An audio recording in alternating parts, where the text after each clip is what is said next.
Came down here to the Lowry Apartments, ran into Big Mod. For sure, Big Mod 29. Y'all know what it is? Yeah, we down here for the same reasons. Right here. Dallas and 12th. The Lowry Apartments. We're down here to chase these Venezuelans off.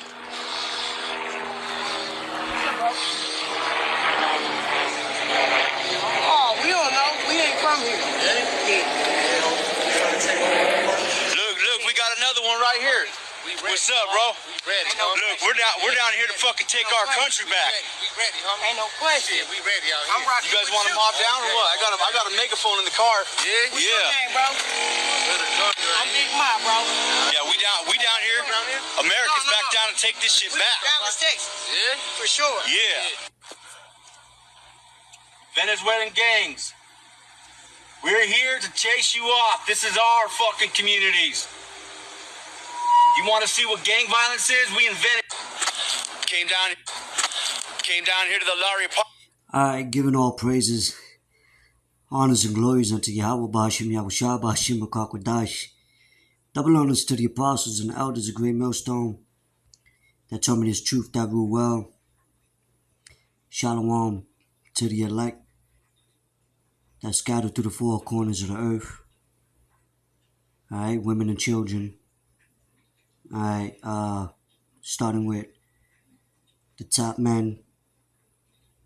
As you can see here, you see they was out there in Dallas, they coming at the Venezuelans, these different gangs that's already resided in America, Babylon the Great. And as we see how things are intensifying as far as these conflicts, right? So-called American civilians versus these migrants versus Trump supporters versus Democrat supporters versus, so it's all divided, yeah? As we see it getting worse and worse and worse as we head to this election. And it ain't even really about the election, honestly. The election is a scapegoat for these things to erupt. It's a distraction, but it's prophecy, because this is gonna erupt to civil disorder. It's gonna erupt to eliminating constitutional rights, eliminating a lot. It's a chain reaction of events that people are clearly not understanding, because they don't see the bigger picture. They don't see the end result of why it's happening. You see? And it's all order out of chaos, man. Order out of chaos, problem, reaction, solution. You see? And not only that, it's prophecy. It's prophecy because every kingdom that ruled, right, all the way from before even going to Genesis, ancient Babylon, right, clashes, people, sinful ways erupting, right, Egypt, right, same thing, Sodom and Gomorrah, same thing, Nineveh, Syria, Rome, Greece, same thing. There's nothing new under the sun. And here we are. There's the book of 2nd Ezra 13. Let's go to 31, 30. Let's start at 30. It says, and he shall come to the astonishment of them that dwell on the earth, and one shall undertake to fight against another, one city against another, one place against another, one people against another, and one realm against another. What does that sound like? War, right? War, riots, protests, this, that. And the banks haven't even collapsed yet. Famine hasn't even came yet. Major plagues haven't. So you have to understand that you know, even though this is internally strategic events for it to occur, it's prophecy, you know? And these elites, they know what they're doing to create these different inside conflicts to bring in a solution, which is what? Martial law, you know, bringing the National Guards, right? And Yahushua spoke about divisions erupting, you know, because that's the time we in. And Yahushua warned us about, because every kingdom or so-called civilization that was ruling, the Lord did, you know, perform these different prophetic acts upon those, you know, the people within those kingdoms, you know, as far as riots, famines, plagues, pestilence, you know what I mean? Look at Egypt, you know, just to give an example, you know, one of many.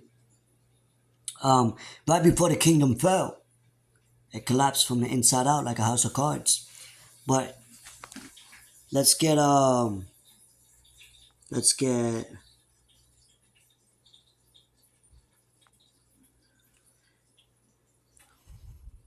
St. Luke chapter 12, verse 51. It says, "Suppose ye that I am come to give peace on earth, I tell you, neighbor, rather division." And this was all escalated from that whole Chicago event with 32 Venezuelans. Coincidentally, it's the number 32, you know, go figure. No, we're not ignorant, but anyway, they ran into this apartment building and just, you know, with semis and guns and, you know, trying to take over neighborhoods, which we know is strategic. You know what I'm saying? Like, yo, bro, it has to be, you know, for things to escalate. And now you're seeing more troops over there in New York. You're seeing more guards pulling up. You're seeing more enforcement, so to speak. And it's only going to get worse, I promise you. So that's why we got to stay prayed up. You know, you have migrants sleeping in people's homes and garages and shit, and law enforcement can't do nothing about it because of the new executive orders or bills that was passed. You know, what, January 1st, I believe, 2 years ago. People forget about shit like that. You know, Jake, man, you fucking so-called Negroes, Latinos, and Native American Indians, which are the biblical Israelites, y'all have such a short attention span. You don't pay attention to shit, you know? And that's why, yo, through the scriptures, brothers, prophets, apostles on down, constantly repeating ourselves. Constantly. And you niggas still forget. Alright, well, you know what? Now shit has to hit the fan for you to remember. You know? It's all scriptural, bro. Like, it's not a made up thing. It's happening. We've been speaking about these things, and it's happening. Matter of fact, let's go here. Let's go to 2nd Ezra chapter 15. Let's start at 1. It says, "Behold, speak thou in ears of my people the words of prophecy which I will put in thy mouth, saith the Lord. And because them," Salakia, forgive me, I'm reading too fast, "and cause them to be written in paper, for they are faithful and true." Right?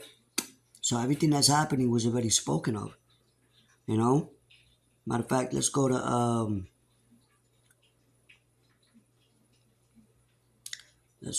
to verse 14. It says, "Woe to them, woe to the world, and them that dwell therein, for the sword and their destruction draweth nigh," meaning shit's at hand. It's about to come to pass fully, you know, full throttle.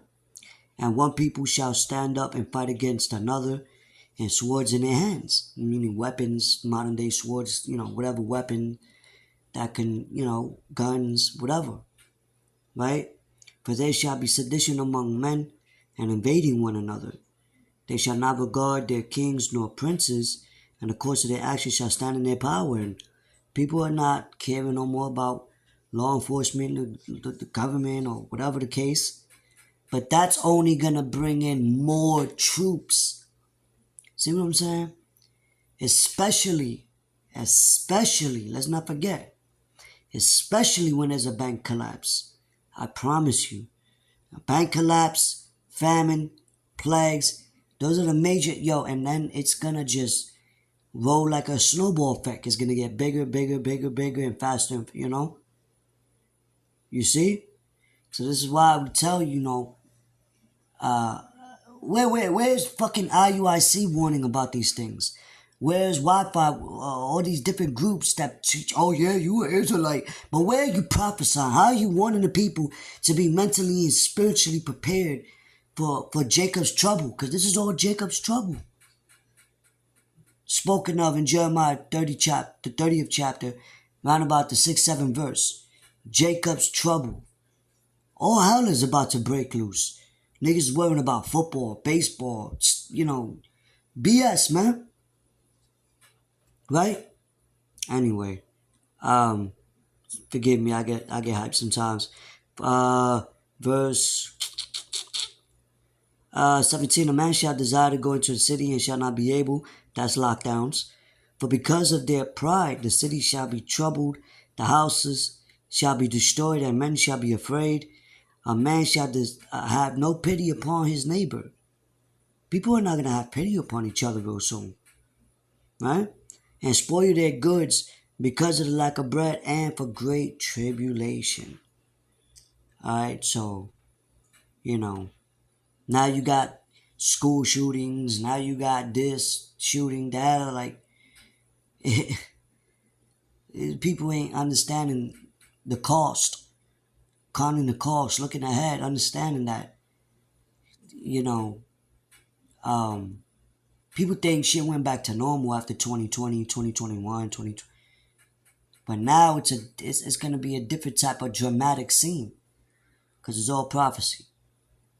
Alright, anyway, with that, I hope, this was edifying, straight to the point. Till next time, I'm going to say shalom.